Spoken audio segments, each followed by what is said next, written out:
8:30 കഴിഞ്ഞപ്പോഴേക്കും രക്ഷാപ്രവർത്തനം നിർത്തിവെക്കേണ്ടി വന്നു.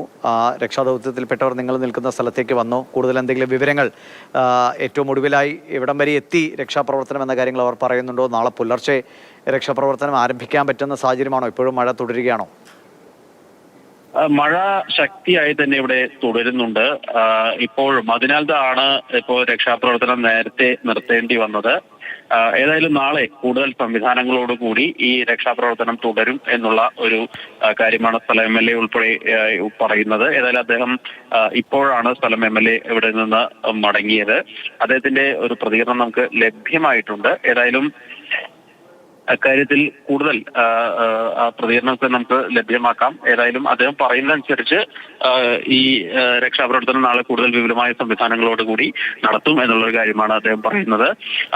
8:30 തന്നെ നിർത്തേണ്ടി വന്നു. മോശം കാലാവസ്ഥയാണ് അതിന് ഏറ്റവും പ്രധാനപ്പെട്ട കാര്യം. ഏതായാലും ഇന്ന് റഡാർ ഉപയോഗിച്ചുള്ള പരിശോധനയിൽ പല ഭാഗത്തുനിന്നും സിഗ്നലൊക്കെ ലഭിച്ചിരുന്നു. നാളെ ആ പ്രദേശങ്ങളിലായിരിക്കും കൂടുതൽ മണ്ണ് മാറ്റിയുള്ള പരിശോധന നടത്തുക. അവിടെ ഏതായാലും കൃത്യമായിട്ടുള്ള വിവരം ലഭിക്കും എന്നുള്ള ഒരു പ്രതീക്ഷയിൽ തന്നെയാണ് ഇപ്പോൾ ഈ തിരച്ചിൽ രക്ഷാപ്രവർത്തകരെല്ലാം തന്നെ ഉള്ളത്.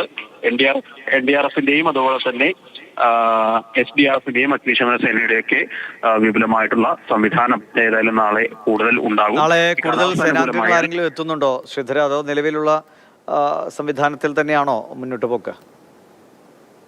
നാളെ മുഖ്യമന്ത്രി സിദ്ധരാമയ്യ ഉൾപ്പെടെ 11:30 ഇവിടെ സ്ഥലം സന്ദർശിക്കുമെന്നാണ് പറയുന്നത്. ഏതായാലും മുഖ്യമന്ത്രി നേരിട്ട് ഈ വിവരങ്ങൾ വിലയിരുത്താൻ വരുന്നു. ഇന്ന് ADGP ഹിതേന്ദ്ര ഇവിടേക്ക് എത്തി അദ്ദേഹം ഈ രക്ഷാപ്രവർത്തനത്തിന്റെ നടപടികളൊക്കെ നോക്കി. ഏതായാലും കൂടുതൽ സംവിധാനങ്ങൾ നാളേക്ക് കൂടി ഒരു ഉണർവ് നാളെ കൂടി ഉണ്ടാകും. ഇന്ന് കേന്ദ്രമന്ത്രിയൊക്കെ ഇവിടേക്ക് എത്തിയിരുന്നു. ഏതായാലും ഒരു മെച്ചപ്പെട്ട ഒരു റഡാർ സംവിധാനം, ഇന്നത്തെ റഡാറിനേക്കാൾ കൂടുതൽ മെച്ചപ്പെട്ട സംവിധാനം എത്തിക്കാനാകുമോ എന്നും ഇവർ പരിശോധിക്കുന്നുണ്ട്.